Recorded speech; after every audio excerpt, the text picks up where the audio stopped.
বাবার সকল সম্পত্তির ভাগ বোন পাবে নাকি শুধু জমির ভাগ পাবে? খুব দরকারি একটি প্রশ্ন ভাই।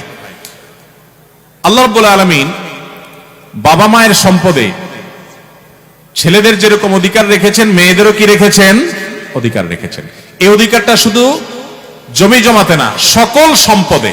এমন কি বাবার ঘর, বাবার আপনার আসবাবপত্র, ব্যবসা বাণিজ্য, কল কারখানা, দোকানপাট, ব্যাংক ব্যালেন্স যা আছে, এই সব কিছুর মূল্য নির্ধারণ করে সেখান থেকে আনুপাতিক হারে মেয়েদেরকে দিতে হবে।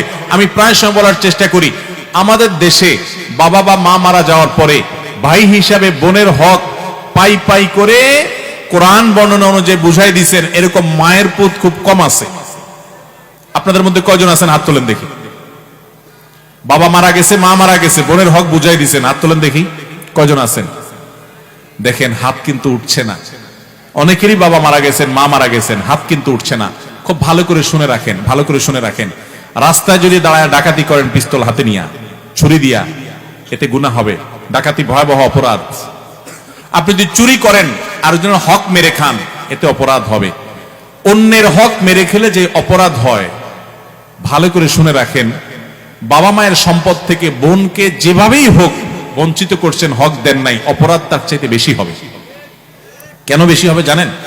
কারণ এখানে আত্মীয়, রক্ত সম্পর্কীয় আত্মীয়ের সাথে যেখানে সুসম্পর্ক বজায় রাখা দরকার, সেখানে উল্টা তাকে আরো অধিকার থেকে নষ্ট করেছেন, বঞ্চিত করেছেন, তার অধিকারকে খর্ব করেছেন। এর জন্য আপনার আল্লাহর কাছে জবাব দিয়ে আরো বেশি করতে হবে। এই দেশে ল্যান্ডের মালিকানা দেখবেন মেয়েদের নাম খুঁজে পাবেন না। আপনি কয়টা জমিতে মেয়েদের নাম পাবেন? দলিলে দেখবেন সব ছেলেদের নাম। ব্যাপারটা কি? ব্যাপার হলো ভাইরা বোনদের হক মেরে খাওয়ার জন্য জাল হাদিস বানাইছে। বলে যে বাবার বাড়ির সম্পত্তি মেয়েরা নিলে তাদের এটা সয় না। শুনছেন আপনারা জাল হাদিস? বাবার বাড়ির সম্পদ খেয়ে ছেলে বড়লোক হয়ে যেতে পারবে, কিন্তু বোনকে দিবে না। এই 2 নম্বরে আমরা অনেকে করি কি করি না? অনেকে আবার এইটা করে না, একটু কৌশল করে। কৌশলটা আমি বলি। কৌশলটা হলো, ধরেন বাবা মারা গেছে, মা মারা গেছে, বোনদেরকে ডাকে ভাইরা। এটার নাম আমি দিছি বাটপার ভাই। এই বাটপার ভাইরা ডেকে বলে, এখন বোন দেখো, বাবা তো যা রেখে গেছে দেখছো, বাবার জন্য অনেক পয়সা করে আমি খরচ করা লাগছে, অসুখ বিসুখ ছিল, আর তোমাদেরকে তো বিয়ে শাদী দিছি, সামনেও দেখাশোনা করা লাগবে, বোন বাগিনা আসো। এখন তোমাদের তো এখানে কোরআন হাদিস অনুযায়ী আপনার হক আছে। মৌলভী সাহেব বলছে যেটা দিতে হবে, আল্লাহ কোরআনে বলছেন ফরিদাতাম মিনাল্লাহ, আল্লাহর নির্ধারণ, এটা দিতে হবে। এখন তোমরা কি বলো? এমন ভাবে উপস্থাপন করে, বোনরা চিন্তা করে বাবার বাড়ি বিটায় উঠে দাঁড়াইতে হবে, এসে পা রাখতে হবে, এখানে একটু বেড়াইতে আসতে হবে, এখানে নাড়ি পোতা আছে, বাবা মার স্মৃতি আছে, আসতেই হবে। যদি ভাগে নিয়ে যাই, ভাই ভাবি তো আর তাকায়ও কথা বলবে না, তো দরকার হলেও বলে থাক ভাই, দেওয়া লাগবে না, আমরা খুশি। এই 2 নম্বরই করা হয় কি হয় না? মেয়েদের সাথে 2 নম্বরইটা এখানে না, বাসর রাত থেকে শুরু হয়। বাসর রাতে ওই যে চলা অঙ্কের মোহর ধরে মেয়ের বাপরা বোকার মতো পায় না 10 টাকাও ধরে 10 লাখ টাকা। তো ছেলেও কম বাট পান না। বাসর ঘরে যায় বউরে বলে, দেখো মোহর তো 10 লাখ ধরছে, আল্লাহ রহমতে কয়দিন পরে ইটালি চলে যাব, কত 10 লাখ আসবে, সবই তো তোমার। এখন তুমি অনুমতি না দিলে তো আমি সামনে আগাইতে পারি না, তুমি কি বলো? এবার মেয়েরাও বোকা, সহজ সরল আমাদের দেশে, বলেছে আরে বলেন কি, টাকা দিয়ে আমি কি করব, সেসব লাগবে না। সে মাফ করে দেয়, বাস ছেলে পার পায়ে গেল আর কি।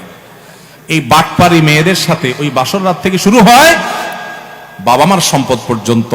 ফুফু হয়ে গেছে, কয়জন মায়ের পুত আছেন বলতে পারবেন? আমার দাদা সম্পদ দেয় নাই, বঞ্চিত করছে, চাচারা দেয় নাই, বাপেরা দেয় নাই, আমি ভাতিজা হিসাবে ফুফুদেরকে ডেকে হক বুঝাই দিছি। এরকম আছেন মায়ের পুত? খুব একটা নাই এ দেশে।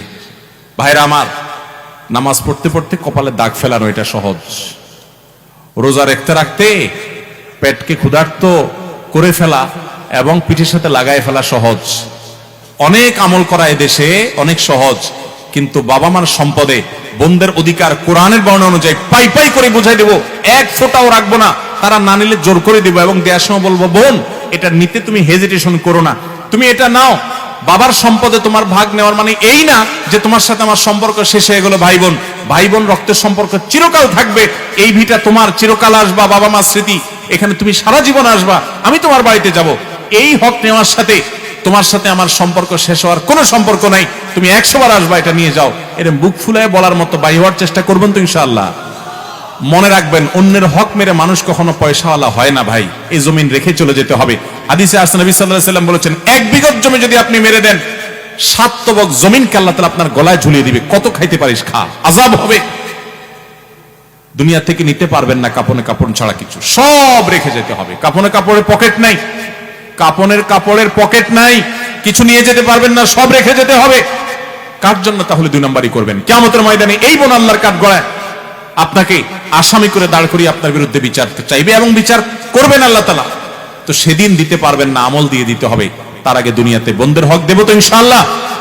বোনদের হক শুধুমাত্র বাবার জমিনে থাকে না, অনেক ছেলেরা আছে বাংলাদেশের 99% মানুষ বলতে পারি আমি প্রায়, যে বাবার হক দেয় যারা, তারা ওই মাঠের জমি জমাতে কিছু লামসাম ভাগ দিয়ে দেয়, থোক কিছু দিয়ে দেয়, ঘর ভিটাতে দেয় না, বলে যে এটা ছেলেদের।